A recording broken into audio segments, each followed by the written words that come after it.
Hai sobat alamku, entah itu dari alam manusia maupun alam gaib. Nah, pada kesempatan kali ini gue ingin membuat sebuah konten baru dan gue kasih tema BH, bahasan horor. Jadi pada konten kali ini gue ingin berbagi mengenai cerita horor, yang utamanya cerita-cerita horor yang ada di gunung. Gue pribadi memiliki banyak cerita-cerita horor ketika naik gunung. Jadi ada beberapa gunung yang ketika gue mendaki bisa dikatakan gue merasakan hal-hal yang berbau mistis maupun horor ataupun hal-hal yang aneh lah. Intinya yang berbau horor ketika naik gunung. Tapi gue ingin bercerita mengenai beberapa part saja, karena ada banyak gunung yang ketika gue mendaki itu ada cerita horornya. Jadi gue akan menceritakan satu persatu. Nah, pada kesempatan kali ini gue ingin berbagi salah satu cerita horor gue ketika mendaki Gunung Lawu.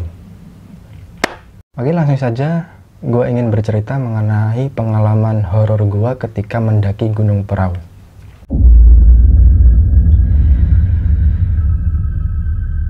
Jadi ketika itu gue mendaki dengan jumlah rombongan 5 orang. Memang ganjil sih, jumlah yang pas untuk digenapi oleh makhluk gaib. Apalagi ini Gunung Lawu. Ada beberapa mitos yang mengatakan bahwa kalau bisa hindari mendaki dengan jumlah ganjil ketika naik ke Gunung Lawu. Gue pribadi ketika itu gue tidak tahu mengenai mitos-mitos yang ada di gunung, apalagi Gunung Lawu ini. Dan ketika itu gue masih sangat pemula. Gue belum punya satu pun alat pendakian ketika itu. Dan gue pun ketika itu masih masa bodoh mengenai mitos-mitos yang ada di gunung. Ketika mendaki gunung ini, itu gue masih dikatakan sangat pemula. Karena Gunung Lawu ini merupakan gunung kedua yang gue daki kala itu. Dan rombongan gue berjumlah 5 orang, yaitu banyak dari kami itu sebenarnya pemula. Dan ada satu teman gua yang memang pertama kali naik gunung. Kemudian ada satu orang yang bisa dikatakan gua sangat beruntung karena ada satu orang ini. Karena orang ini bisa dikatakan orang yang paling pro lah, orang yang paling tahu mengenai dunia pendakian. Nah, langsung saja ketika itu kita mulai berangkat dari kota kami yang ada di Jepara. Itu kita persiapan jam 11 malam, dan jam 10 malam itu hujan deras-derasnya, mungkin bisa dikatakan hujan badai, karena ada guntur, petir, sebarang kalir itu apa ya, itulah intinya. Apapun itu, hujan sangat deras. Bahkan di beberapa tempat gua itu ada yang banjir, walaupun banjirnya nggak terlalu tinggi sih, paling sekitar 20 cm hingga 40 cm lah. Karena di kota Jepara jadi banjir segitu pun aman ya, beda kalau di Jakarta. Dan ketika itu gua satu-satunya orang yang bisa nyupir. Kita menggunakan mobil, dan kebetulan memang mobil gua mobil yang sangat historical banget. Gue bisa katakan ya memorable lah dengan mobil ini. Jadi mobil lama, mobil tahun 90-an, tidak ada AC. Ya mobil-mobil tua. Kalau dibuat syuting film horor mungkin cocok ya. Nah, ketika itu karena gue satu-satunya orang yang bisa nyupir, gue pun menjemput teman-teman gue. Nah, jam 12 kita udah kumpul semua. Kemudian gue pun udah beli logistik. Udah, kita tinggal berangkat. Jam 12 itu masih hujan deras. Ternyata mobil gua itu bocor. Bukan bocor sih sebenarnya, tapi apa ya, jadi di pintu yang tengah itu nggak tahu kenapa bisa kemasukan air. Jadi emang hujannya sangat deras, dan mungkin pintunya nggak terlalu rapet ya. Bukan nggak terlalu rapet, wajar lah, emang namanya mobil tua ya, mungkin ada banyak minusnya gitu. Dan salah satu kawan gue mungkin agak kebasahan gitu di pintu bagian kanan itu bocor. Nah, langsung kita jam 12 malam kita berangkat. Kemudian belum juga kita melewati atau keluar dari kota Jepara, itu tiba-tiba mobil mogok. Itu masih kondisi hujan yang sangat deras banget gitu. mobil mogok, kemudian kita nggak tahu mau ngapain karena hujan, mau didorong juga gimana. Akhirnya setelah kita menunggu sekitar 5 menit kalau nggak salah, itu teman-teman gue mau berinisiatif, empat-empatnya itu mau dorong, kecuali gue karena gue yang bisa nyupir. Kita coba dorong dan 4 teman gue emang mau nggak mau hujan-hujanan. Mereka ketika itu telanjang dada, cuman pakai celana doang dan mungkin celana dalam pastinya, mau dorong mobil, dorong, dan memang mobil itu nggak mau hidup. Kemudian ketika itu teman-teman gue setelah dorong itu nggak langsung masuk ke mobil, tetapi mereka langsung meneduh di di tempat orang lah istilahnya, di depan rumah orang. Dan gue pun mau nggak mau nyusul juga. Akhirnya gue pun ikut hujan-hujan juga gitu. Gue nyusul, kemudian kita berdiskusi gimana nih, mobilnya mogok. Dan gue mikir ketika itu gue adalah orang yang paling bersalah karena itu mobil gue. Kemudian gue udah beli logistik yang sangat banyak. Kemudian udah nyewa alat juga, udah kita ambil. Karena kita pemula, tidak ada cuma 1 orang yang punya segalanya, kecuali 4 orang ini semua alatnya nyewa. Kemudian kita berdiskusi, gue kasih solusi, karena ketika itu jam setengah 1 lah, setengah 1 hampir jam 1, belum sampai 1 jam kita jalan, mobil mogok, dan tengah malam tentunya nggak ada bengkel yang buka. Kemudian gue kasih solusi, gimana nih, kita harus nunggu sampai besok karena kondisi mobilnya memang nggak mau hidup. Kita tunggu sampai besok, bengkelkan. Gimana kalau kita planning untuk mendaki Gunung Ungaran? Salah satu teman gue bersikeras, orang yang paling pro dalam mendaki, itu bersikeras nggak mau. Gue cuma mau mendaki Gunung Lawu. Akhirnya mau nggak mau kita semua ya ngikut gitu, mau nggak mau ke Lawu. Setelah kita meneduh sekitar 10 menit sambil berbincang pada kedinginan tuh, karena memang hujan deras dan tengah malam lumayan dingin kan, pada telanjang dada.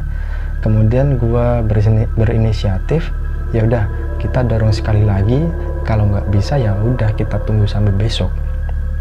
Nah ketika gua balik ke mobil itu belum sempat didorong, tiba-tiba mobil itu bisa hidup. Gimana coba? Tiba-tiba mobil itu bisa hidup, padahal ketika itu kondisinya masih hujan deras. Gue pun nggak tahu kenapa bisa seperti itu. Gue tidak tahu mengenai mobil, dan teman-teman gue pun nggak ada yang tahu tentang permobilan, tentang permesinan mobil itu nggak tahu. Tapi alhamdulillah masih bisa hidup. Akhirnya kita lanjut. Ketika di tengah jalan itu jam 4-an lah, udah pada ngantuk semua. Gue pun ngantuk, nggak ada yang gantiin. Teman-teman yang di belakang 3 orang tidur.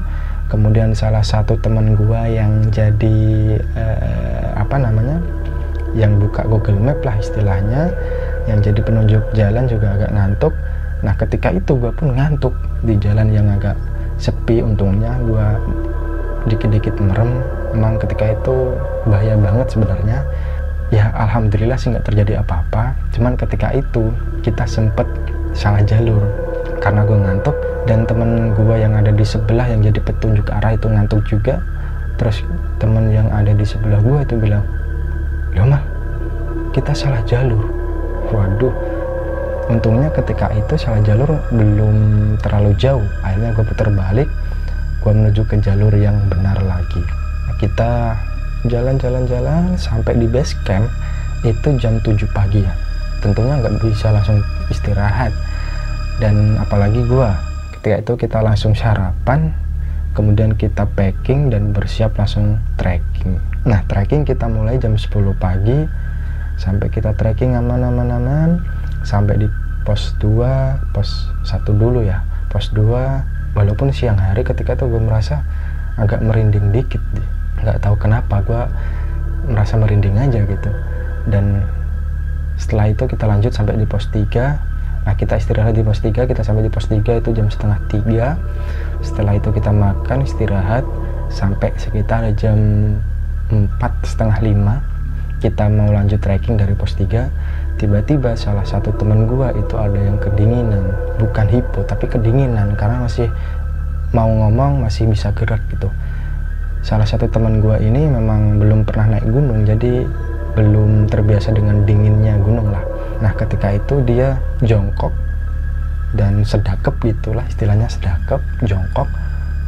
Kemudian kita mau ajak dia lanjut trekking, karena kalau kita jalan kan nanti kita bisa lebih hangat lah kondisi badan kita.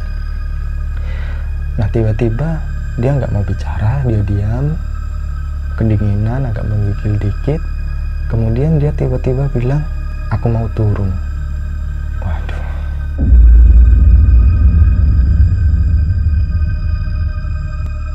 Gue dan teman-teman lain saling bertatap mata, mungkin dalam hati bilang, waduh gimana nih. Kita semua kaget dengan celetukan dia mau turun. Nah setelah itu kami berempat agak jauh lah meninggalkan dia. Tidak meninggalkan ya, kita mencari posisi untuk diskusi tanpa dia, kita tidak mengajak dia. Ini gimana, kita diskusi, gue sama teman-teman. Salah satu teman gue yang pro itu, ya kita lanjut, mau nggak mau kita harus lanjut. Memang salah satu teman gue yang pro dalam dunia pendakian ini memang orangnya cukup keras kepala, kita harus lanjut. Terus ketika itu gue bilang, lah ini gimana, dia ngajak turun. Ketika itu diskusi, gue kasih solusi, ya udah gue tak turun sama temen gue yang kedinginan, kalian bisa lanjut. Nah temen gue yang keras kepala itu bilang, jangan, kita harus naik semua. Ya tapi mau gimana lagi, kondisinya seperti ini, masa iya dia mau turun sendirian, kan nggak mungkin. Memang ketika itu kondisinya memang lagi dingin walaupun sore, dan ketika itu memang kabut, kondisinya itu sangat kabut, jadi matahari pun tidak bisa masuk, cukup gelap walaupun jam 4 ya. Nah setelah 15 menit kita menunggu, akhirnya tiba-tiba kabut itu pecah dan ada panas. Dan teman gue yang ketinggian tadi tiba-tiba langsung berdiri, langsung gini, oke, kita lanjut. Tiba-tiba dia seperti itu, padahal sebelumnya dia diem dan gak mau ngomong dikit aja. Setelah ada panas, tiba-tiba dia mau berangkat, dia mau lanjut. Oke kita lanjut. Ya kami berempat yang tadinya diskusi langsung senang, oke kita lanjut. Jadi ketika itu lanjut jam 4:30 lebih lah, kita lanjut trekking dari pos 3 jam 4:30. Nah ketika itu kita karena udah makan, jadi energinya cukup balik, kita mempercepat langkah, karena kita target mendirikan tenda itu di pos 5 ataupun di Gupak Menjangan lah, di pos Gupak Menjangan setelah pos 5 itu. Kita jalan sampai di pos 4 itu jam 5:30 lebih, jadi udah maghrib tuh, udah agak gelap, jam 5:30 lebih. Nah di pos 4 ini gua merasa gua kembali merinding gitu, hampir sama seperti di pos 2, cuman kondisinya di pos 4 ini agak gelap, jadi rasa merinding gua itu lebih tebel. Kemudian ya mau nggak mau, karena di situ nggak ada tempat ngecamp di pos 4-nya itu, kita lanjut.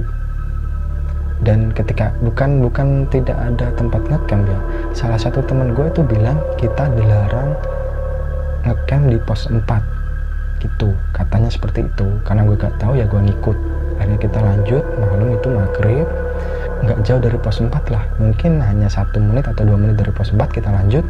Tiba-tiba gue merasa sangat berat, jadi beban karir gue nggak tahu kenapa tuh gue merasa lebih berat. Dan tiba-tiba gue mendapat serangan bau bunga melati. Ketika itu gue masih positive thinking sih, mungkin di area sini ada tumbuhan ataupun bunga-bunga melati seperti itu. Karena ketika itu formasinya gue yang paling depan, dan salah satu teman pemula gue itu ada di tengah, dan orang yang paling pro itu di belakang.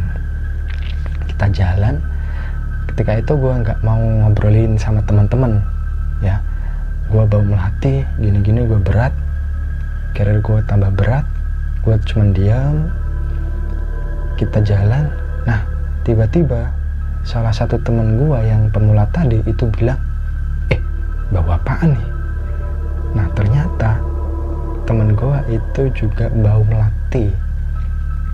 Akhirnya teman-teman gue yang lain itu ikut kaget karena semuanya pada merasakan gitu. Dan ketika itu untuk menetralisir kondisi, gue bilang udah, nanti di bawah gue ceritain, seperti itu. Ketika jalan-jalan, gue merasa langkah gue semakin berat gitu. Ketika itu kita kayak di prank hujan ya. Jadi jam 6 tiba-tiba itu gerimis, kita mengeluarkan jas hujan, kita pakai. Ketika kita pakai, tiba-tiba hujan reda, masih gerimis tuh, gerimis reda. Ya udah, kita nggak jadi pakai, kita jalan lagi, kemudian gerimis lagi. Nah, gue di sepanjang pos 4 sampai pos 5, sebelum pos 5 itu gue selalu bau melati. Gue masih bau melati sepanjang jalur itu. Jadi ketika itu pikiran gue pun agak kacau gitu. Kalau masa iya sih ada bunga melati ataupun tanaman bunga melati sepanjang jalur ini gitu.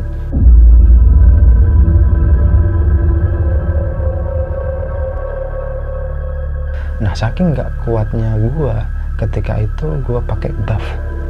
Gue pakai ini buff karena memang gue nggak betah sama baunya. Apalagi ketika itu gue merasa carrier gue semakin berat, kaki gue itu juga kayak ada yang megang. Gak tahu kenapa ketika itu gue merasa berat banget. Bahkan salah satu teman gue yang pernah mendaki sebelumnya di Gunung Merbabu bareng ya, itu merasa dia mana ini ada yang aneh gitu.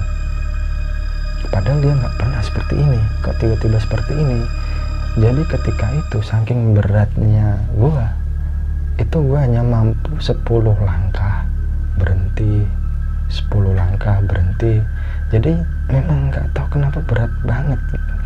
Gue tetap masih positive thinking, udah ini cobaan, gue harus tahan, gue nggak boleh ceritain. Karena ketika itu gue merasa kalau ada apa-apa kita cerita di bawah aja gitu. Dan ketika itu gue sempet jatuh bangun gitu karena saking beratnya gitu. Tapi kita harus tetap lanjut. Sambil di tengah jalan itu kita di prank hujan itu tadi, kita pakai jas hujan, nggak hujan. Kemudian kita jalan, tiba-tiba hujan lagi. Kemudian kita pakai, nggak hujan lagi. Akhirnya kita berinisiatif, ya udah kita pakai jas hujan terus. Kita pakai terus, jalan, ternyata nggak hujan-hujan. Akhirnya kita copotlah jas hujan. Jadi trekking di pos 4 sampai pos 5 itu lumayan cukup lama. Padahal estimasinya itu sekitar 1 jam. Tetapi ketika itu kita kan mulai dari pos 4 sekitar jam setengah 6 lah. Nah jam 7 itu belum sampai pos 5. Sampai jam setengah 8 pun belum sampai pos 5 kita. Cuman kita jalan terus. Nah di pertengahan pos 4 dan pos 5 itu kan jalur udah mulai enak tuh, udah mulai banyak landai lah, banyak bonus. Tetapi di situ justru gua merasa semakin berat. Kaki gua, carrier gua, nggak tahu kenapa ya. Itu pertama kalinya gue ngerasain seperti itu. Ya walaupun ini memang pendakian kedua sih. Ketika gue mendaki Gunung Merbabu, bahkan gue mampu lari ketika trekking. Hujan tapi gue mampu lari dan nggak kenapa-kenapa. Tetapi di sini padahal jalurnya landai, sebelum di pos 5 itu landai, tetapi rasanya itu berat banget. Mungkin kalau gue punya mata batin, ya mungkin gue lagi gendong sesuatu, lagi gendong hal goib mungkin ya. Nah karena gue akhirnya nggak betah dan nggak kuat, akhirnya gue minta bantuan teman gue untuk bawain carrier gue. Karena ada ketika itu kita mendaki 5 orang, itu yang 2 itu pakai tas kecil dan yang 3 itu pakai carrier ya 6, yang besar lah 60 liter, dan gue pakai carrier. Nah ketika itu gue gantian sama salah satu teman gue, kemudian kita jalan. Nah setelah gantian itu ternyata nggak sampai 5 menit kita sampai di pos 5. Nggak di pos 5 sih sebenarnya, di sebelum pos 5 ya, paling jarak sekitar 40 meter lah udah di area cukup terbuka dan bisa mendirikan tenda. Karena ketika itu gua nggak kuat, walaupun udah nggak pakai carrier ya, masih merasa berat. Udah kita di sini aja, gua udah nggak kuat, kita di sini aja. Kita mendirikan tenda. Ketika itu sekitar jam 8 kurang lah kita sampai di situ. Di situ ada 2 atau 3 tenda, tambah tenda kami 2. Kita mendirikan tenda di situ. Ketika mendirikan tenda itu pikiran gue menjadi lebih aman, plong semuanya, alhamdulillah. Jadi ya, bau melati pun sudah hilang ketika sampai di situ. Nggak tahu kenapa tiba-tiba udah hilang, dan gue pun udah merasa nggak terlalu berat lagi ketika udah sampai di situ. Kemudian kita dirikan tenda di situ, aman. Beberapa teman ada yang masak. Gue memutuskan untuk langsung tidur. Ketika itu nggak makan, gue langsung tidur. Nah ketika tidur itu gue merasa kok kayak tempat ini tuh kayak di tempat gaib gitu. Gue merasa kayak kita dikelilingi oleh hal-hal yang gaib. Ketika itu walaupun gue nggak bisa melihat, tapi gue bisa merasakan gitu. Jadi ketika gue tidur itu memang tidak bisa nyenyak, dikit-dikit bangun, dan sampai walaupun gue ingin kencing, gue nggak berani kencing. Mungkin ketika itu emang gue sedikit takut lah ya, gue nggak berani kencing.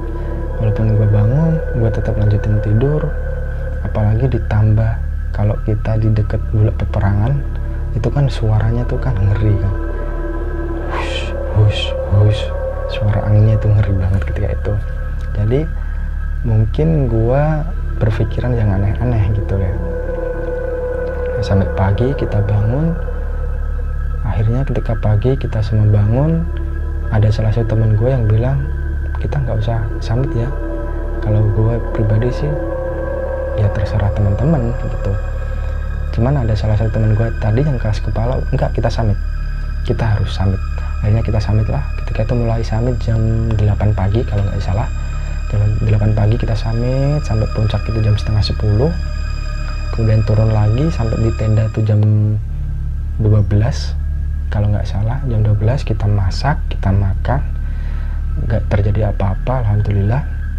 Kemudian jam 2, jam setengah 2 lah kita udah selesai, kita packing. Jam 2 kita turun.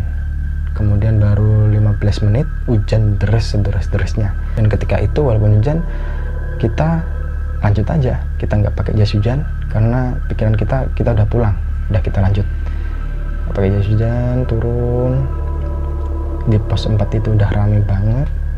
Nah ketika turun ini banyak teman-teman yang terpleset, wajar lah karena hujan gitu. Nah bahkan ada satu waktu gue terpleset itu unik gitu. Jadi gue terpleset jatuh gini, tiba-tiba kayak ada yang melenting, gue langsung berdiri lagi gitu, kayak ditrampolin lah, jatuh langsung bangun gitu. Aneh banget ketika itu. Salah satu teman gue yang jatuhnya paling parah adalah ada yang paling parah itu dia jatuh kemudian diapit oleh 2 batang pohon. Itu aneh banget sih, itu aneh banget, dan mungkin itu sakit. Dan ketika kita jatuh di gunung itu sebenarnya kadang bukan sakitnya yang kita pikirkan, tetapi malunya itu loh. Dan ketika itu hujan sampai di pos 2, pos 3 lah, nggak terlalu hujan, nggak tahu itu jam berapa. Akhirnya kita lanjut aja lah. Dan ketika itu sampai di pos 1 kita lanjut di sebelum apa ya, intinya sebelum Candi Ketek, karena ketika itu via Candi Cerdo. Sebelum Candi Ketek itu kita tiba malam lagi. Nah ketika itu tiba-tiba gua merasa berat lagi dan gua mencium bau melati lagi. Nah ketika itu gue langsung kepikiran lagi dengan yang terjadi di pos 4 malam sebelumnya. Aduh, padahal tinggal sampai masa terjadi lagi. Dan ketika itu pun gue jalannya pelan-pelan lagi. Untungnya ketika itu sampainya udah di Candi Ketek gitu, nggak jauh dari base camp lah.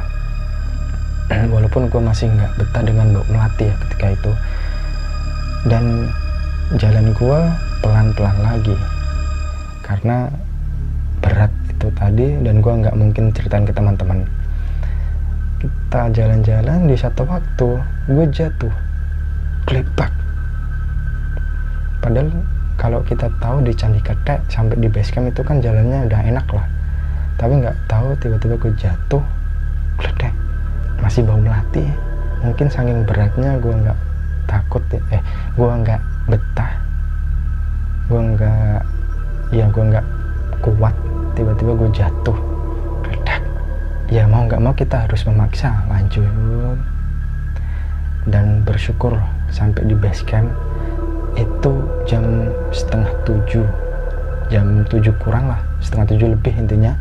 Alhamdulillah sampai di base camp, dan ketika sampai di base camp fisik gue tiba-tiba kembali normal, tidak lagi bau melati dan tidak ada yang berat-berat lagi, tiba-tiba gue kembali normal. Ya itu merupakan salah satu pengalaman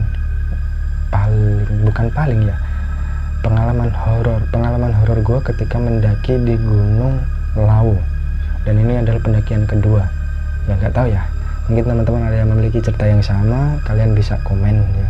Yang mungkin itu cerita horor dari gua episode Gunung Lawu. Jadi cukup sekian, karena setelah dari base camp tidak ada cerita-cerita apa-apa. Alhamdulillah sampai rumah dan mobil pun nggak mogok-mogok lagi. Alhamdulillah. Ya itulah cerita horor dari gua di Gunung Lawu, dan masih ada cerita horor yang lainnya mungkin akan gue ceritain di episode lainnya. Terima kasih dari gua. Mohon maaf karena suara gua agak gua lagi pilek, jadi suara gua kurang bagus. Mohon maaf. Semoga cerita ini bisa menghibur kalian. Cukup sekian dari gua ucapin akhir kata, wassalamualaikum warahmatullahi wabarakatuh. Bye.